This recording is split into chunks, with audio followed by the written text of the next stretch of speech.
Hi, it's Michael, and welcome to the podcast. The episode today is about being tested in your sport. So it's not if you're going to be tested in your sport, but when you will be tested in your sport. And the test is, will you quit? So all the great athletes have been tested in their careers, and the question is, will you quit? So let's start with a couple of examples here. The most classic example, probably most people know, is Michael Jordan. He missed the cut for his varsity basketball team in high school. Incredible. He was probably easily the best player in JV and varsity. But if you know the story, the coach at the time saw the hunger and drive in the young Michael Jordan, but noticed that he lacked some defensive skills, some discipline, and he decided to test the young man and see if he could handle it. And it actually made Jordan much hungrier and more disciplined. And so that first test, he passed. There were many other tests to come. Let me give you some more examples. Cristiano Ronaldo, the great soccer player, was tested early on. He had some difficult times being very, very young and being away from home. He was homesick, and he almost quit, but he didn't. And we all know that he's now one of the greats. I'll give you a couple more examples. Aaron Rodgers, in high school, he was clearly one of the best quarterbacks around, and he failed to get college Division I recruitment offer. Nothing. He said he almost quit the sport. I mean, think about how demoralizing that is. That, you're an incredible quarterback and you don't get any big offers. At the time, he was 18 years old, and he considered just being a lawyer, doing something practical with his life. But what he did instead is he saw that as a test. And that summer, he decided to train really, really hard, got a coach that really pushed him, and got into a college team. And we know the rest of the history. He decided to commit to the sport.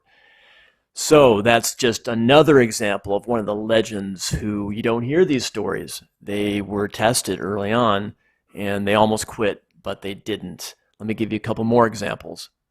Recently, St. Louis Cardinals slugger, baseball player Albert Pujols, almost retired. And he was just having a really tough time, and he very seriously considered retiring. But he didn't. He got a batting coach and changed his grip on his bat a little bit, recommitted to his sport, and in doing so, he became just the fourth player in Major League history to reach 700 career home runs. Now, if he would have quit, that wouldn't have happened, right? So again, these tests come, and they say, are you committed? Yeah, we know it's tough, but no one said it was going to be easy, right? But you can get really into your own ego and think that, hey, this only happens to me, no one else gets tested, and it really feels like that. It feels like somebody's picking on you. But no one's picking on you. It's just the way the sport works. It's supposed to be hard, right? Let me give you another example. And this is probably my favorite, most inspiring example. One of the greatest baseball players of all time, Hank Aaron. He had just made it into the major leagues, and he was very, very young, 18 years old, and he was feeling very homesick. And at the time, he's one of the few black players in the sport. And you can imagine how just the psychology going on for Hank Aaron at the time. And he was going to quit. He was actually decided to quit. He was 18. He's like, look, you know what? I'm homesick. I miss everybody. I feel all alone here. And what happened next was incredible. His older brother, Herbert, who was in Fort Benning in the military, heard this news. I guess Hank had called his mom and, was about to quit. And so his brother Herbert saved up money for a long-distance phone call. This is way back in the day when long-distance phone calls cost a lot of money. And made the phone call. So Hank was practicing on the field at the time, and someone said, "Hey, you got a long distance phone call." And so Hank's like, "Well, who's calling me?" Like, he thought at first it was a joke, and he heard his brother Herbert's voice on the other end of the phone. And his brother Herbert said, "Look, you know what? I don't have very long to talk to you, but you have a great opportunity here. I believe in you, and you need to keep at it, stick with it." And he said, "Don't worry, everyone else is going to be fine. Family's here for you. You need to do this." And what Hank Aaron said in an interview many years later, he said, "That was the moment that turned my whole career around." And think about that. Like, that was the moment. That one phone call was enough to push him to commit to the sport. And Hank Aaron said there was no backup plan. Like he said, I went for it. And that was it. The rest is history. So, guys, I'm giving you examples. If you're in your sport and you're struggling, or you've been through struggles, or in the future, there's going to be a test coming your way. It always happens, right? Think about the great ones. Think about the legends who they themselves almost quit. That means that they're human just like you. And that is the beauty and the nature of sport, is that it makes us tougher and stronger. And it gives us this artificial adversity, if you will, because it's just a sport, right? But it prepares you for other adversities in life. So if you are struggling as an athlete, do not quit. You never, ever want to make a career-ending or major life decision when you're not in a baseline emotional state. When you're feeling down or depressed, it is the worst time to make a decision. The best thing you can do is press pause, right? Don't do anything drastic, and talk to people. Get some perspective. Listen to this podcast again. Think about all of these great athletes that I just told you almost quit, right? So press pause, reassess, take some time off, whatever you need to do, but you've invested so much in your sport, so much. It's like money in the bank. You don't want to just give it all away, okay? So I'm going to share with you all a personal story that I've never really shared before, really with anybody. So in my sport, bicycle racing, there was a time when I was tested and I actually quit. I quit the sport. And it's one of the biggest regrets in my life, and I don't want that to happen to you. And look, I turned out just fine. It's just a sport, right? But still, the point here is that you don't want to have a regret in your life where you go, "I wonder what would have happened if," right? And I live with that regret. And again, I'm fine. I've channeled it into other areas of my life, and life is good. I love life. But you don't want to be stacking up in your life a bunch of these things of, "I wish I would have.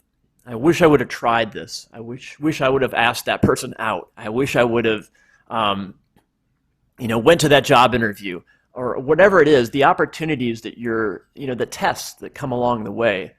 Choose to pass the test, or at least, very least, choose to rise to the challenge. I'm going to take the test, right? I'm going to take the test. And in the long run, you're going to feel a lot better about failing and actually trying than not taking the test, not trying. That's going to really be some regret that you don't want to be living with. So you can't get through life without any of those regrets. But the point is, you don't want to be stacking up a bunch of things where you go, "God, I wish I would have tried that." So my story I'll share with you. I was 24 years old. I've been plugging away in the sport of bike racing, making some money during the summer, waiting tables in the winter, and I'd been doing that for probably about 4 years. I was kind of like stuck at this plateau, and actually had my biggest victory ever. I won the Northern California road championships, and I remember, and it was exhausting. It was absolutely brutal. And I remember after the race going, "You know what? That's it. Like, I want this. I want to go out on a win, and I'm going to quit." And shortly thereafter, I did quit. And then after that, I saw some of my competitors that I had been beating this a couple years later, like making it in the sport. I'm like, damn, all right. But I had gone to college. I was halfway through undergraduate work and committed to a different path. But again, here's the point, right? So when these tests come up, never ever make a decision in a non-baseline emotional state, right? You want to press pause. You want to reflect. If you've invested so much, and this really goes for anything in life, not just sports, don't quit in these times when the test is there. Choose to take the test and keep going, right? That's what you want to do. And really the best thing you can do, guys, is talk to other people. Don't stay isolated and think that, hey, these tests only come to me. I should be tough, and I'm just going to keep this to myself and suffer. You need to talk to other people, teammates, coaches, friends, and say, hey, look, man, I'm feeling like there's this test here, and I don't know what to do, right? And probably reflect. Probably 100% of the people, if they know you well enough, are going to say, dude, like, keep going, or at least take a break and reassess, okay? So that is it today. I wanted to share a personal story and share some stories of the legends of the sport who are human just like you, who almost quit but didn't, right? So hope this helps you all today. The purpose of this podcast is it's all about sports psychology. And, think about the power of the mind, think about the power of your heart and your commitment to your sport. And just, keep fighting the good fight, guys. Everyone who is in the sport, most people are in it because they love it, right? And it's tough. We choose to get into these incredibly hard sports, and we ask ourselves sometimes, why do we do it, right? But the reason you do it is because of the challenge, because of like, wow, I want to be like a fighter pilot. Like, how cool is it? The adrenaline, the winning, all of that stuff. That's why you do it. The camaraderie, the adventures, that's why you do it, okay? So again, you're going through a tough time, press pause, don't make any rash decisions, and think about the great ones who almost quit. Everyone gets tested. You will be tested again, and so will everyone else. Thanks for listening. This is Michael Ceely in the Sports Psychology Podcast. Keep on leveling up.